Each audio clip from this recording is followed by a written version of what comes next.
ഇത് നമ്മൾ ഒരു പലഹാരമായിട്ട് ഉണ്ടാക്കുന്നത്. അത് ഗോതമ്പ് പൊടി വെച്ചിട്ടാണ് നമ്മൾ റെഡിയാക്കിയിട്ട് എടുക്കുന്നത്. നമ്മൾ പപ്സൊക്കെ കഴിക്കുമ്പോൾ അതിൻ്റെ ഒരു ടെക്സ്ചർ ഉണ്ടല്ലോ, അതേപോലത്തെ ഒരു പലഹാരമാണ് ഉണ്ടാക്കുന്നത്. പക്ഷെ പപ്സൊക്കെ ഉണ്ടാക്കണ പാടൊന്നുമില്ല കേട്ടോ. ഭയങ്കര സിമ്പിളായിട്ട് ആർക്ക് വേണമെങ്കിലും വളരെ കുറച്ച് സാധനങ്ങൾ വെച്ച് വളരെ കുറച്ച് സമയം കൊണ്ട് പെട്ടെന്ന് റെഡിയാക്കിയിട്ട് എടുക്കാൻ വേണ്ടിയിട്ട് പറ്റുന്ന നല്ല ടേസ്റ്റി ആയിട്ടുള്ള ഒരു പലഹാരമാണ്. അപ്പോൾ നിങ്ങൾ ട്രൈ ചെയ്ത് നോക്കണം. ട്രൈ ചെയ്ത് നോക്കിയിട്ട് ഫീഡ്ബാക്ക് പറയാനും മറക്കരുത് കേട്ടോ. പിന്നെ നിങ്ങളെല്ലാവരും സുഖമായിട്ടിരിക്കുന്നതായിരിക്കണം. ഇവിടെ ഞങ്ങളെല്ലാവരും സുഖമായിട്ടിരിക്കണം. പിന്നെ ഇപ്പോൾ നമ്മൾ നാട്ടിലേക്ക് ഇരുന്നാലും എന്ത് ന്യൂസ് കേട്ടാലും ഇപ്പോൾ നമ്മൾ കേൾക്കണ ഒരു ന്യൂസ് നമ്മുടെ മുല്ലപ്പെരിയാർ ഡാമിനെ കുറിച്ചാണല്ലോ. അപ്പോൾ കുഴപ്പങ്ങളൊന്നും ഇല്ലാണ്ട് എല്ലാവരും വിചാരിച്ച പോലെ നന്നായിട്ട് വരാൻ വേണ്ടിയിട്ട് നമുക്ക് പ്രാർത്ഥിക്കാം. ഡാം അങ്ങനെ പൊട്ടിയിട്ടുണ്ടെന്ന് വെച്ചിട്ടുണ്ടെങ്കിൽ ഞങ്ങളുടെ സൈഡിൽ കൂടെ തന്നെ ചാലക്കുടി പുഴയ്ക്ക് പോകുന്നത്. കഴിഞ്ഞ പ്രാവശ്യം വെള്ളപ്പൊക്കമൊക്കെ വന്നു കഴിയുമ്പോൾ ഞങ്ങളുടെ വീടൊക്കെ വെള്ളത്തിൽ മുങ്ങിപ്പോയതുള്ളൂ. അപ്പോൾ ഞങ്ങളുടെ ആ സ്ഥലമൊന്നും പിന്നെ ഉണ്ടാവില്ല. അപ്പോൾ ന്യൂസൊക്കെ കേൾക്കുമ്പോൾ നമുക്ക് ശരിക്കും ഇവിടെ നിന്നിട്ട് കേൾക്കുമ്പോൾ എല്ലാവർക്കും പേടിയുണ്ടല്ലോ. അപ്പോൾ അത് എല്ലാവരും വിചാരിക്കണ പോലെ ഗവൺമെൻറ്റിനൊക്കെ എല്ലാം നന്നായിട്ട് ചെയ്യാൻ പറ്റട്ടെ നമുക്ക് പ്രാർത്ഥിക്കാം. പിന്നെ വേറെ പ്രത്യേകിച്ച് വിശേഷങ്ങളൊന്നുമില്ല. അപ്പോൾ നമുക്ക് നമ്മുടെ പലഹാരം നമുക്ക് റെഡിയാക്കാം. ഫസ്റ്റ് നമുക്ക് ഇതിലേക്കുള്ള മാവ് കുഴച്ചിട്ട് എടുക്കുക. അപ്പോൾ ഞാനിവിടെ ഗോതമ്പ് പൊടി വെച്ചിട്ടാണ് ചെയ്യുന്നത്. നിങ്ങൾക്ക് വേണമെന്ന് വെച്ചിട്ടുണ്ടെങ്കിൽ പകുതി ഗോതമ്പ് പൊടി എടുക്കുക, പകുതി മൈദപ്പൊടി എടുത്തിട്ട് ചെയ്യുക. ഇപ്പോൾ നിങ്ങൾ വീട്ടിൽ പൊടിച്ചിട്ട് എടുക്കുന്ന ഗോതമ്പ് പൊടി എന്ന് വെച്ചിട്ടുണ്ടെങ്കിൽ ഗോതമ്പ് പൊടി കുറച്ചും കൂടി ഭയങ്കര കട്ടിയായിട്ടിരിക്കുമല്ലോ. അങ്ങനത്തെ ഗോതമ്പ് പൊടിയാണെന്ന് വെച്ചിട്ടുണ്ടെങ്കിൽ നിങ്ങൾക്ക് പകുതി മൈദപ്പൊടി എടുക്കുക, പകുതി ഗോതമ്പ് പൊടി എടുക്കുക. കടയിൽ നിന്ന് വാങ്ങണ ഗോതമ്പ് പൊടിയാണെന്ന് വെച്ചിട്ടുണ്ടെങ്കിൽ കുഴപ്പമില്ല, അത് ഓൾറെഡി നല്ല സോഫ്റ്റ് ആയിട്ടിരിക്കുന്ന പൊടിയായിരിക്കുമല്ലോ. അപ്പോൾ അത് നിങ്ങളുടെ ഇഷ്ടത്തിനനുസരിച്ചിട്ട് നിങ്ങൾക്ക് അതിനകത്ത് മാറ്റം വരുത്തിയിട്ട് റെഡിയാക്കട്ടെ. അപ്പോൾ ഫസ്റ്റ് നമുക്ക് ഇതിലേക്കുള്ള മാവ് നമുക്ക് കുഴച്ച് വെച്ച് കഴിഞ്ഞിട്ട് നമുക്ക് ഇതിലേക്കുള്ള മസാല നമുക്ക് റെഡിയാക്കാം. 2 കപ്പ് ഗോതമ്പ് പൊടി. ഞാനിവിടെ 250 ml മെഷീൻ കപ്പിലാണ് എടുക്കുന്നത്. മെഷീൻ കപ്പ് തന്നെ വേണമെന്ന് നിർബന്ധമില്ല കേട്ടോ. നമ്മൾ ചായ കുടിക്കുന്ന ഗ്ലാസ്സിൽ അളവ് എടുത്താൽ മതി. ഈ അപ്പോൾ അടുത്തത് നമ്മൾ ഇതിലേക്ക് ചേർക്കുന്നത് ഒന്നല്ലെങ്കിൽ പകുതി ഓയിൽ ചേർക്കുക, പകുതി ബട്ടർ ചേർക്കുക, അല്ലെങ്കിൽ ഫുള്ളായിട്ട് ബട്ടർ ചേർത്തിട്ട് ഉണ്ടാക്കുക. ഇനിയിപ്പോൾ നിങ്ങളുടെ അടുത്ത് ബട്ടർ അല്ല കേട്ടോ, ബട്ടറിന് പറയുന്നത് നെയ്യായിരുന്നാലും കുഴപ്പമില്ല. നിങ്ങൾ ചില ചോദിക്കാറുണ്ട് നമ്മൾ നെയ്യ് ചേർക്കണേൽ ബട്ടർ ചേർക്കാം, ബട്ടർ ചേർക്കണേൽ നെയ്യ് ചേർക്കാം. ഓക്കെ, സെയിം തന്നെയാണ്. അപ്പോൾ ഞാനിവിടെ 2 കപ്പാണല്ലോ എടുക്കുന്നത്. 1 കപ്പ് വേണമെന്ന് വെച്ചാൽ നിങ്ങൾക്ക് 1 കപ്പ് വെച്ചിട്ട് റെഡിയാക്കിയിട്ട് എടുക്കുക. 1 കപ്പ് എടുക്കുമ്പോൾ 3 ടേബിൾ സ്പൂൺ ഓയിൽ അല്ലെങ്കിൽ ബട്ടർ അല്ലെങ്കിൽ 2 പപ്പാതി വെച്ചിട്ട് എടുക്കുക. അപ്പോൾ നമ്മളിപ്പോൾ ഇവിടെ 2 കപ്പ് പൊടിയാണ് എടുത്തേക്കുന്നത്. അപ്പോൾ 6 ടേബിൾ സ്പൂൺ. അപ്പോൾ ഞാനിവിടെ 6 ടേബിൾ സ്പൂണിൽ 3 ടേബിൾ സ്പൂൺ നെയ്യും 3 ടേബിൾ സ്പൂൺ ഓയിലും വെച്ചിട്ടാണ് റെഡിയാക്കാൻ വേണ്ടിയിട്ട് പോകുന്നത്. അല്ലെങ്കിൽ ഫുള്ളായിട്ട് ഓയിൽ വേണമെന്ന് വെച്ചിട്ടുണ്ടെങ്കിൽ അങ്ങനെയും റെഡിയാക്കാം കേട്ടോ. അപ്പോൾ ഞാനിവിടെ ഓയിലിന് ആയിട്ട് ഞാനിവിടെ എടുക്കുന്നത് ഒലിവ് ഓയിലാണ് എടുക്കുന്നത്. ഒലിവ് ഓയിൽ തന്നെ വേണമെന്ന് നിർബന്ധമല്ല കേട്ടോ. എൻ്റെ അടുത്തിവിടെ ഒലിവ് ഓയിലുണ്ട്. അപ്പോൾ ഞാൻ 3 ടേബിൾ സ്പൂൺ നെയ്യും 3 ടേബിൾ സ്പൂൺ ഒലിവ് ഓയിലും. ഇനി ഓയിൽ, ഇതിലേക്ക് ആവശ്യത്തിന് ഉപ്പ് ചേർക്കാം. ഇതെല്ലാം കൂടിയിട്ട് ഫസ്റ്റ് നന്നായിട്ടൊന്ന് മിക്സ് ചെയ്യാം. കഴിഞ്ഞിട്ട് ഇതിലേക്ക് നമ്മൾ ആവശ്യത്തിന് വെള്ളം ഒഴിച്ചിട്ട് നമ്മൾ ചപ്പാത്തിക്ക് നമ്മൾ കുഴച്ചിട്ടെടുക്കില്ലേ, അതേപോലെ കുഴച്ചിട്ടെടുക്കാം. ചേർക്കുന്നത് വളരെ കുറച്ച് വെള്ളം ഒഴിച്ചിട്ട് കുഴച്ചിട്ടെടുക്കുക.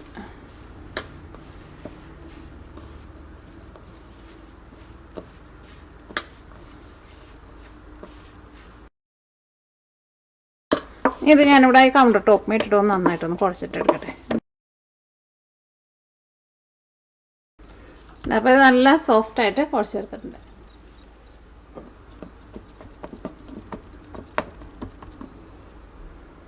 ഒരു 10 മിനിറ്റ് ഒന്ന് റെസ്റ്റ് ചെയ്യാൻ വേണ്ടിയിട്ട് വെക്കാം.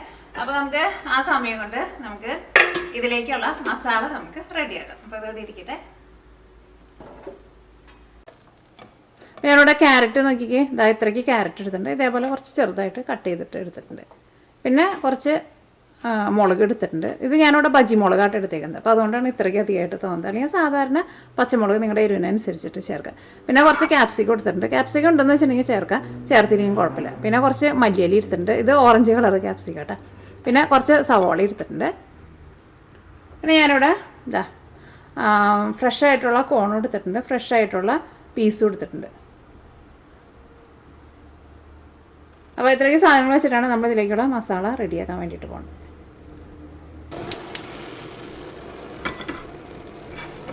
അപ്പോൾ മസാല ഉണ്ടാക്കാൻ വേണ്ടിയിട്ട് നമ്മുടെ പാൻ നന്നായിട്ട് ചൂടായിട്ടുണ്ട്. അതിലേക്ക് ആവശ്യത്തിന് ഓയിൽ ഒഴിക്കുക. എനിക്ക് ഇഷ്ടമുള്ള ഓയിൽ റെഡിയാക്കിയിട്ട് എടുക്കുക. ഒരുപാട് ഓയിലൊന്നും ആവശ്യമില്ല, കുറച്ച് ഓയിൽ മതി. ഓയിൽ നന്നായിട്ട് ചൂടായിട്ടുണ്ട്. ഫസ്റ്റ് സവോള ചേർക്കാം.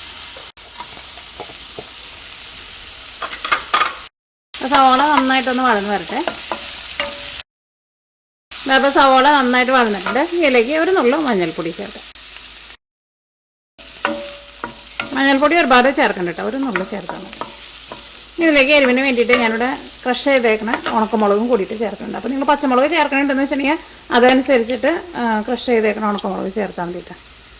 ഞാനിവിടെ എടുത്തത് ബജ്ജി മുളകാന്ന് പറഞ്ഞില്ലേ, അപ്പോൾ അതിന് ഒട്ടും എരിവില്ലല്ലോ. അപ്പോൾ ഞാൻ ക്രഷ് ചെയ്തേക്കണ ഉണക്കമുളകും കൂടിയിട്ട് ചേർത്ത്. അല്ലെങ്കിൽ നിങ്ങൾ പച്ചമുളക് കൂടുതലെടുത്ത് തന്നെ ക്രഷ് ചെയ്തേക്കണ ഉണക്കമുളക് ചേർത്തില്ലെങ്കിലും കുഴപ്പമില്ല. ഈ ഫ്രഷ് പീസും ഫ്രഷ് കോണും ചേർക്കാം. പിന്നെ ബാക്കിയുള്ളത് എല്ലാവരും കൂടിയിട്ട് ചേർക്കണം കേട്ടോ. ക്യാരറ്റ്, പിന്നെ നമ്മുടെ മുളക്, ക്യാപ്സിക്കം. ഇനി അടുത്തത് നമുക്ക് ഇതിലേക്ക് ഗരം മസാല ചേർക്കാം.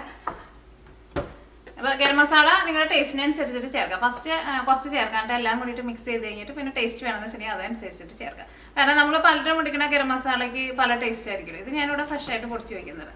അപ്പോൾ ഗരം മസാല ചേർക്കട്ടെ.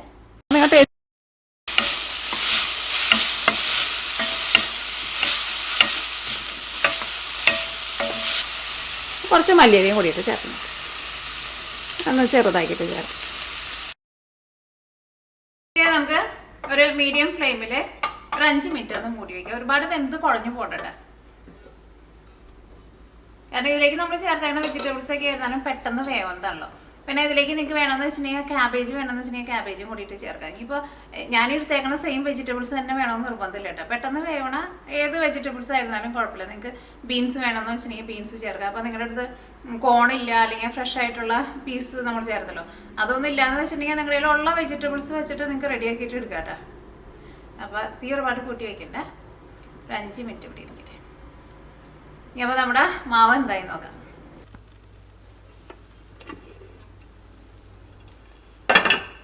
അപ്പോൾ നമ്മളതൊരു 10 മിനിറ്റ് റെസ്റ്റ് ചെയ്യാൻ വേണ്ടിയിട്ട് വെച്ചിട്ടുണ്ടായിരുന്നു. ഇതിൽ നിന്ന് ഓരോ ചെറിയ ബോളാക്കിയിട്ട് എടുക്കാം. അതിൽ വെച്ചിട്ട് ഒന്നും കൂടി ഒന്ന് നല്ല സോഫ്റ്റായിട്ടൊന്ന് പരത്തിയിട്ടെടുക്കാം. ഇനി നമുക്ക് നല്ല കനം കുറച്ചിട്ട് പരത്തിയിട്ടെടുക്കാം. നോക്കിക്കേ, നല്ല സോഫ്റ്റായിട്ടാണ് ഇരിക്കുന്നത്. അപ്പോൾ നമ്മളൊരു 5 മിനിറ്റ് ഒരു മീഡിയം ഫ്ലെയിമിൽ മൂടി വെച്ചിട്ടുണ്ടായിരുന്നു. അപ്പോൾ നമ്മുടെ മസാല റെഡി ആയിട്ടുണ്ട്. തീ ഓഫ് ചെയ്യുക. ഇനി ഇത് മൂടി വയ്ക്കണ്ട കേട്ടോ, തുറന്ന് വെക്കണം. കാരണം ഇത് ഇരുന്നിട്ടൊന്ന് ചൂടാറണം. കാരണം ചൂടോട് കൂടിയിട്ട് നമുക്ക് ഫില്ലിംഗ് ആയിട്ട് വെക്കാൻ വേണ്ടിയിട്ട് പറ്റില്ലല്ലോ. എന്ത് സാധനം ചൂടോട് കൂടിയിട്ട് ഫില്ലിംഗ് ആയിട്ട് വെക്കരുത് കേട്ടോ. അപ്പോൾ നമ്മുടെ മാവ് ഭയങ്കര സോഫ്റ്റ് ആയിട്ട് വരും. അപ്പോൾ അതിവിടെ ഇരുന്നിട്ടൊന്ന് ചൂടാറട്ടെ. അപ്പോൾ നമ്മുടെ മാവ് നമുക്കൊന്ന് പരത്തിയിട്ടെടുക്കാം. ഇത് നമുക്കൊരു ഷേപ്പ് കിട്ടാൻ വേണ്ടിയിട്ട് എന്തെങ്കിലും വെച്ചിട്ട് നമുക്കതൊന്ന് കട്ട് ചെയ്തിട്ടെടുക്കാം. അപ്പോൾ ഞാനിവിടെ അതാ ഒരു ഡബ്ബയുടെ മൂടിയായിട്ട് എടുത്തേക്കുന്നത്. അപ്പോൾ നമ്മുടെ ഫില്ലിങ്ങിനുള്ള മസാലയും റെഡി ആയിട്ടുണ്ടല്ലോ. ഇത് ചൂടാറിയിട്ടുണ്ട് കേട്ടോ, ചൂടാറണം. അപ്പോൾ അതവിടെ ഇരിക്കട്ടെ. ഇതേപോലെ ഒരു കോണിൻ്റെ ഷേപ്പ് ആക്കാൻ വേണ്ടിയിട്ട് പോകട്ടെ. അപ്പോൾ നമുക്കൊരു 3/4 ഭാഗം ഇതേപോലെ ഒന്ന് അങ്ങോട്ട് ചെയ്യാം.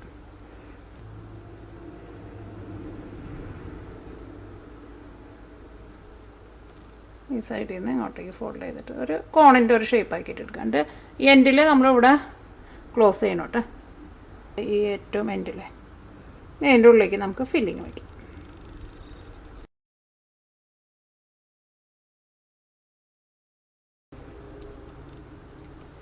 അതിനുള്ള നന്നായിട്ട് ഫില്ലിങ് കിട്ടിയിട്ടുണ്ട്. ഇനി ഇത് നമുക്ക് ക്ലോസ് ചെയ്യാം.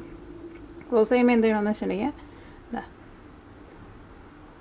ഇവിടെ ശരിക്കും നന്നായിട്ട് നിങ്ങളത് ക്ലോസ് ചെയ്യണം കേട്ടോ. ഇത് ഇങ്ങനെ ഇരുന്നത് ഇത് കട്ട് ചെയ്ത് കളയണ്ട കേട്ടോ. ഇത് ഇങ്ങോട്ടേക്ക് വെച്ചിട്ട് മുകളിലേക്ക് വെച്ചിട്ട് കണ്ട നിങ്ങൾ ചെയ്ത് നോക്കിയാൽ മതി. പ്രാവശ്യം ചെയ്യുമ്പോൾ നിങ്ങൾക്കത് പിടികിട്ടും. കാരണം അത് കട്ട് ചെയ്തിട്ടുണ്ടെന്ന് വെച്ചിട്ടുണ്ടെങ്കിൽ ചിലപ്പോൾ അത് പെട്ടെന്ന് വിട്ടുപോകും കേട്ടോ. ആ കൂടുതൽ വന്നത് ഇവിടെ നിന്ന് തിരിപ്പിച്ച് വയ്ക്കും. അപ്പോൾ അതവിടെ നല്ല ടൈറ്റിലിരുന്നോളും. കണ്ട ഇതേപോലെ തന്നെ ഈ സൈഡായിരുന്നാലും നമുക്ക് ഒന്ന് വേണമെന്ന് വെച്ചിട്ടുണ്ടെങ്കിൽ ഒന്ന് ഇതേപോലെ ഒന്ന് നീട്ടിയിട്ട് ഒന്ന് തിരിപ്പിച്ച് ഒന്ന് ഷേപ്പാക്കാം.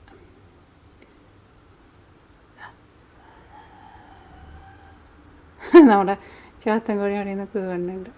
അത് നോക്കി നല്ലൊരു ഷേപ്പിൽ കിട്ടിയിട്ടുണ്ട്. അപ്പോൾ ഈ എൻഡിൽ വന്നത് നിങ്ങൾ കട്ട് ചെയ്ത് മാറ്റരുത്. അത് അതേപോലെ അപ്പോൾ എൻഡിൽ വന്നത് നിങ്ങൾ കട്ട് ചെയ്ത് മാറ്റരുത് കേട്ടോ. ഞാൻ ആ കാണിച്ചു തന്ന പോലെ ഒന്ന് നന്നായിട്ട് ക്ലോസ് ചെയ്തിട്ട് ഇതേപോലെ ഒന്ന് നീട്ടിയിട്ട് എടുക്കുക.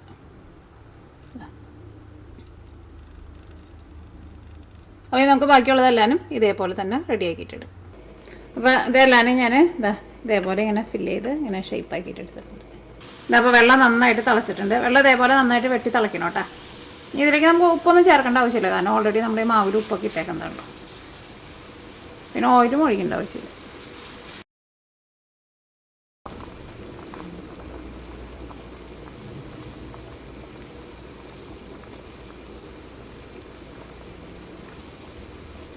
അപ്പോൾ നമ്മൾ നല്ല തള വന്നു കഴിഞ്ഞിട്ട് 1 മിനിറ്റ് നന്നായിട്ട് തിളപ്പിച്ചിട്ടുണ്ടായിരുന്നു. ഇത്രയ്ക്ക് ആവശ്യമുള്ളൂ കേട്ടോ. ഇനി ഇത് ഓരോന്നായിട്ട് നമുക്ക് കോരിയെടുക്കാം. നോക്കിയേ, നല്ല സോഫ്റ്റായിട്ട് ഇരിക്കുന്നുണ്ട്. ഉള്ള വെജിറ്റബിൾസൊക്കെ നമുക്ക് കാണാൻ വേണ്ടിയിട്ട് പറ്റണില്ലേ? അതേപോലെ നല്ല കനം കുറച്ചിട്ട് പരത്തിയിട്ടിടുക. ഇനി നമുക്ക് ഇത് ആവശ്യമില്ല, തീ ഓഫ് ചെയ്യും. ഇനി ഇത് നമ്മൾ കുറച്ച് ഓയിൽ ഒഴിച്ചിട്ട് 2 സൈഡും തിരിച്ച് മറിച്ചിട്ടിട്ട് ഒന്ന് മൊരിയിച്ചിട്ട് എടുക്കാൻ വേണ്ടിയിട്ട് പോകട്ടെ. അപ്പോൾ അതിന് വേണ്ടിയിട്ട് നമുക്കൊരു പാൻ വെച്ചിട്ട് ചൂടാക്കാം. അപ്പോൾ നമ്മുടെ പാൻ നന്നായിട്ട് ചൂടായിട്ടുണ്ട്. ഇതിലേക്ക് നമുക്ക് ഓയിൽ ഒഴിക്കാം. നിങ്ങൾക്ക് ഇഷ്ടമുള്ള ഓയിലിൽ മൊരിയിച്ചിട്ട് എടുക്കാം.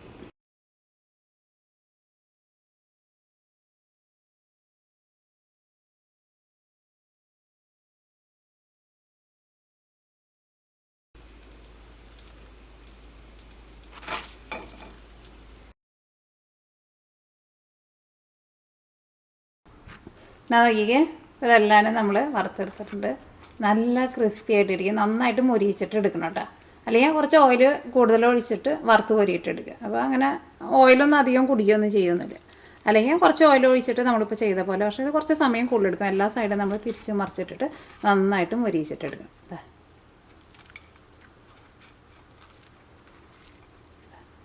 നല്ല മൊരിച്ചിലുണ്ട്. ശരിക്കും നമ്മുടെ പപ്സൊക്കെ കഴിക്കില്ലേ നമ്മൾ, ആ ടെക്സ്ചറിൽ നമുക്ക് കിട്ടും. അങ്ങനെ നമ്മുടെ പലഹാരം റെഡി ആയിട്ടുണ്ട്. അപ്പോൾ അത് മൊരിച്ചിട്ട് എടുക്കുമ്പോൾ നന്നായിട്ട് മൊരിയണം കേട്ടോ. എല്ലാ സൈഡും നന്നായിട്ട് മൊരിയണം. അപ്പോഴായിരിക്കും അത് ആ പുറത്ത് നല്ല ക്രിസ്പി ആയിട്ടുള്ള ടെക്സ്ചർ കിട്ടുക. അപ്പോൾ നമ്മൾ കുറച്ച് ഓയിൽ ഒഴിച്ചിട്ടല്ലേ നമ്മൾ മൊരിച്ചിട്ട് എടുത്തത്. നിങ്ങൾക്ക് വേണമെന്ന് വെച്ചിട്ടുണ്ടെങ്കിൽ കുറച്ച് കൂടുതൽ ഓയിൽ ഒഴിച്ചിട്ട് ഇങ്ങനെ വറുത്ത് കോരിയിട്ടെടുക്കില്ല, അങ്ങനെ വേണമെന്ന് വെച്ചിട്ടുണ്ടെങ്കിൽ അങ്ങനെയും എടുക്കാം. പിന്നെ ഇത് നമ്മൾ ഫില്ലിങ് വെച്ച് കഴിഞ്ഞിട്ട് നമ്മളിത് ക്ലോസ് ചെയ്യുമ്പോൾ നന്നായിട്ട് ക്ലോസ് ചെയ്യണം കേട്ടോ. അല്ലെങ്കിൽ നമ്മളത് വെള്ളത്തിലിട്ടിട്ട് നമ്മൾ വേവിച്ചെടുത്തില്ലേ, അങ്ങനെ വേവിച്ചിട്ട് എടുക്കുമ്പോൾ ഇതിൻ്റെ ഉള്ളിലേക്ക് വെള്ളം കയറട്ടെ. അത് പ്രത്യേകം ശ്രദ്ധിക്കണം. അല്ലെങ്കിൽ നിങ്ങൾക്ക് എന്നിട്ട് ഇത് വറുത്തിട്ട് എടുക്കുമ്പോൾ ഞാൻ പറഞ്ഞ പോലെ ഒന്നല്ലെങ്കിൽ കുറച്ച് ഓയിൽ ഒഴിച്ചിട്ട് ഷാലോ ഫ്രൈ പോലെ എടുക്കുക. അപ്പോൾ സമയം കുറച്ച് കൂടുതൽ എടുക്കുക, എല്ലാ സൈഡും നന്നായിട്ട് മൊരിഞ്ഞ് വരണം. അല്ലെങ്കിൽ കുറച്ച് ഓയിൽ കൂടുതൽ ഒഴിച്ചിട്ട് വറുത്ത് കോരിയിട്ട് അങ്ങനെ വേണമെന്ന് വെച്ചിട്ടുണ്ടെങ്കിൽ അങ്ങനെ എടുക്കുക. നോക്കിക്കേ, ഇതിൻ്റെ ടെക്സ്ചർ നോക്കിക്കേ, നല്ല എന്താ പറയുക, പുറത്ത് നന്നായിട്ട് മൊരിഞ്ഞിട്ടുണ്ട്, ഉള്ളിൽ നല്ല സോഫ്റ്റ് ആയിട്ടിരിക്കും. അപ്പോൾ ഞാൻ കൂടുതൽ പറയണില്ല, ഞാനൊന്ന് കഴിച്ച് നോക്കിയിട്ട് ടേസ്റ്റ് പറയാം.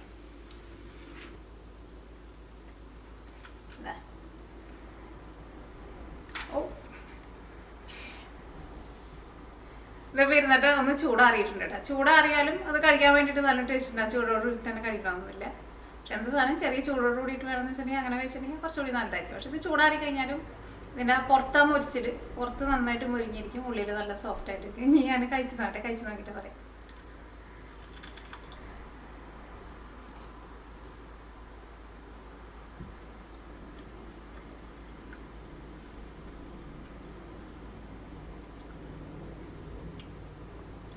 പുറത്ത് ഞാൻ പറഞ്ഞ പോലെ നല്ലൊരു മുരിച്ചിട്ടുണ്ട്, ഉള്ളിലേക്ക് ചെന്ന് കഴിയുമ്പോൾ നല്ല സോഫ്റ്റ് ആയിട്ടാണ് ഇരിക്കുന്നത്.